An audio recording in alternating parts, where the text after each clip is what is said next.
Hello, everybody. Welcome to Womenlines show. At Womenlines, we love to get experts from across the globe who are having expertise in different segments, and they can help you to excel in life. So today, we are having somebody from Australia, Sydney, who is a business coach. Welcome, Donnelly from Sydney. Vani has overcome adversity through the power of the unconscious mind. His journey has gone from ending life. The experience led to study and become an advocate of behavioral change. Since 2009, he has been helping people create powerful, positive changes in their lives so they can do more, be more, and have more to reach towards their best human potential. Wow. Welcome, Dan. How are you? Oh, very good. Thank you, Shura. That's a lovely introduction. Thank you. My pleasure. So, Danny, please share about yourself. How and why transition from finance person to coach happened? We are really interested to know about Vani. Okay. Well, in 2005, I had an accident with my spine through surfboat rowing here in Australia. And due to that accident, I developed an injury in the lower back, a ruptured disc. And by the time I got to the doctors several months later, with the pain increasing every day, they told me I was going to be time. It was terrible, and I was told I was going to be a paraplegic. So fortunately, the doctors were able to operate and prevent that from occurring. However, after the surgery, I was very in a weakened state because it was major surgery, and I kept in that weakened state. All the problems or the issues from the past came up all together and took me into depression. And it was a very terrible place, and I did try to end my life due to that. And a friend of mine called me on the phone at the right time to prevent me from harming myself, and I ended up getting referred to a gentleman who specialised in men who hit the wall.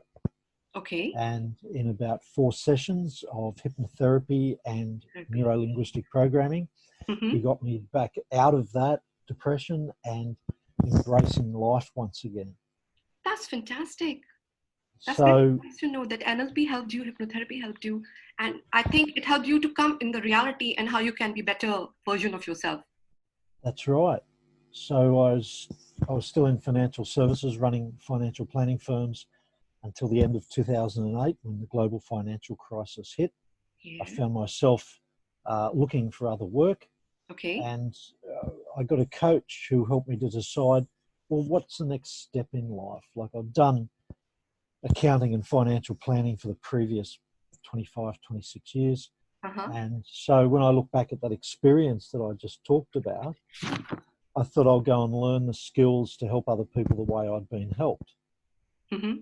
So for the last 11 years, I did my training in NLP and hypnotherapy.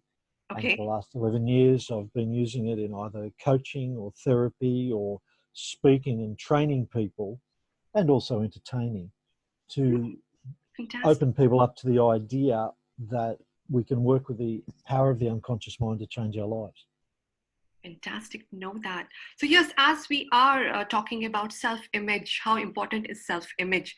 So can you share, can you highlight that what's the importance of self-image? And generally people are having high self-image, to my understanding. Many people think that, yeah, the self-image is good for them. But is it a myth for them, or people are not actually aware what is self-image? That's a really good question.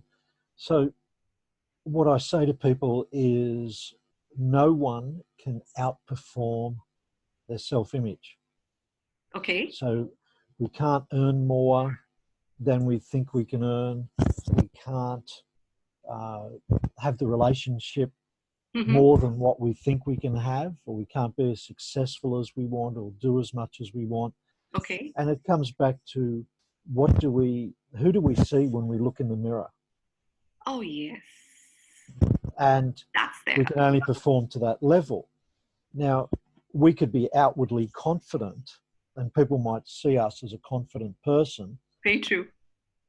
but on the inside, we come back to only doing what we think we can do. That we can, when we look at ourselves in the mirror, we say, well, we can only earn so much, have so much love, have so many friends or not, drive as well as we can, travel or not, depending on what it is that who it is we see in the mirror each day. We put limits to ourselves. We don't broaden our vision for ourselves. So here comes the real self-image, which people are not aware. They can broaden it and they can make it big. You can improve your self-image, yes. Great to know. So can you share a few tips how to raise self-image? Okay, to raise your self-image, some of the things you're doing are breaking maybe the conditioning of your upbringing. Okay.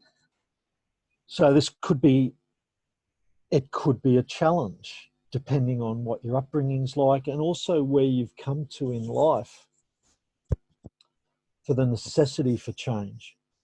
Because unless you have the desire to create a change, you won't create a change. There's a point. That desire is so important.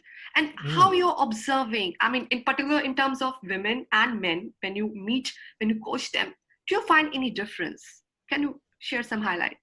I think there are some major differences. When I've worked with weight loss, when I've done group hypnosis workshops for weight loss, it's usually more women come because women are more conscious of their body image. Yes. And if they are overweight, that often comes back to being a metaphor for protection, protecting themselves from something that happened in the past or bad feelings or whatever the experience was. Okay. And once you can disempower those experiences or beliefs from the past, then it is possible to start creating a new image of yourself in your body and actually learning to listen to your body, to honor your body, to love, accept, and forgive yourself. Okay, so the key lies how to disempower those thoughts which are harming you. Okay. That's what I do with the hypnotherapy and the NLP. Here comes hypnotherapy and NLP training. Yeah, so depending on the experiences that people have had, one thing they can do is, and I don't take people back into their experiences because that only serves to make it worse. If they can create, say, a movie that they can see in the distance and they take control of the movie or whatever that scene was that had that impact on them, and they run it backwards and forwards, quicker and quicker and quicker and quicker until the movie gets blurred and they can't access those memories, or the memory has no more power. And that particular exercise is usually suited to someone being directed through it. If we go back a little bit further to awareness, people may not be aware of the negative self-image. They're just complaining about life. Many people are not actually aware, like what self-image they're having. They hardly think about it. Yes, exactly. So what I suggest to people is to start listening to their self-talk. Okay. And the self-talk may be, I have no money, I'm not good enough, there's no opportunities, or whatever that negative self-talk is. And they start writing down those things that are coming up over and over again. And they might pick one and get a sense of, okay, does that have any power? And of course, your emotions are telling you how much power that's got. You might rate it, say, out of 10. 8 out of 10 might be a bad thing. So then you look at, well, how can we change that? And there's many exercises. One is take your pen and write that statement in your non-dominant hand. So if you're right-handed and you wrote down, I'm not good enough, you might pick up the pen in your left hand and write it out again, and it's taking the power away because you're using it in the weaker hand. And then you might also say, well, what's the opposite of that I can start to work on? So instead of saying I'm not good enough, you might say, well, you know, I am great just as I am. Everything is perfect just as it is right now. That's like affirmations that you're affirming for yourself, and you're doing with the left hand, so awaken it. Yeah, affirmations are going to be a slow way to do it. You've got to write them down, you've got to repeat them, you've got to get into a position of believing them. Correct. But it's something a person could do to make a start. And you could also do another exercise where you could say, in this chair, I'm saying I'm not good enough. Okay. What I might do is step out of this chair and look back at that person in the chair who says they're not good enough, and you might begin to argue and find the arguments for being good enough and telling them.